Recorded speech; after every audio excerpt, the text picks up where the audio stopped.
এনে গছ ছিল আপনার 6টা, দোকান ছিল একটা। কত টাকার মতো ক্ষয়ক্ষতি হয়েছে আপনার? দোকান ভাড়া ছিল আর বাসা বাড়ি আমার একটা ফ্যামিলির মধ্যে জানে তো কত কিছু থাকে। কোথায় গায়ের কাপড় ডাল দিয়ে বাড়িতে পারছি আর কিচ্ছু না। কোথায় গায়ের কাপড় ডাললেও বাড়িতে না সুযোগটা পাইনি।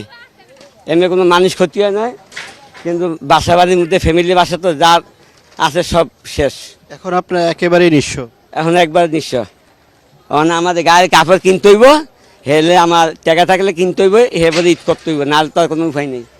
এখানে আমার এই 120 ফিট লম্বা ছিল আমার ঘরটা। নিচে 20টা রুম আছিল আর উপরে থেকে দোকান আছিল। দোকানের একেবারে উপর পর্যন্ত মাল বোঝাই করা ছিল।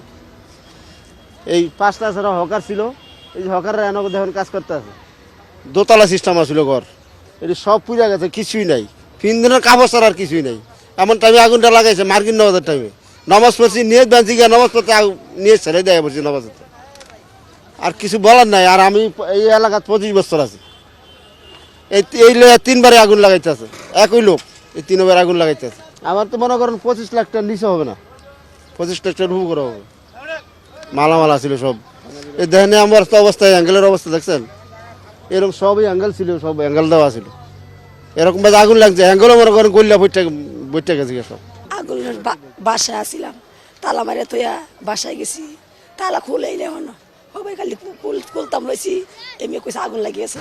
এই দইরে আইসে আয়া বাঙ্গার আসিল, বোতল আসিল, গর্দা আসিল, লুকেল আসিল, কাডুম আসিল, পলি আসিল, সব কিনে আসিল, সব পুড়েছে গা। 10-15 হাজার টাকা আছিল, ইগুলো জ্বলছেন। খাট আছিল, এরপরে ডেস্কি আছিল, একটা রেক আছিল, সব জ্বলে গেছে। কিছুই বার করতে পারি নাই। এখন পর্যন্ত সরকারে কোনো কিছু দেয় নাই। এখন ব্রিজের তল ছাড়া আর কোনো আশ্রয় নাই। একদিন পরে ঈদ, এই বাচ্চা কাচ্চার খাবার চুপড় লইছিলাম, এগুলো বার করতে পারি নাই।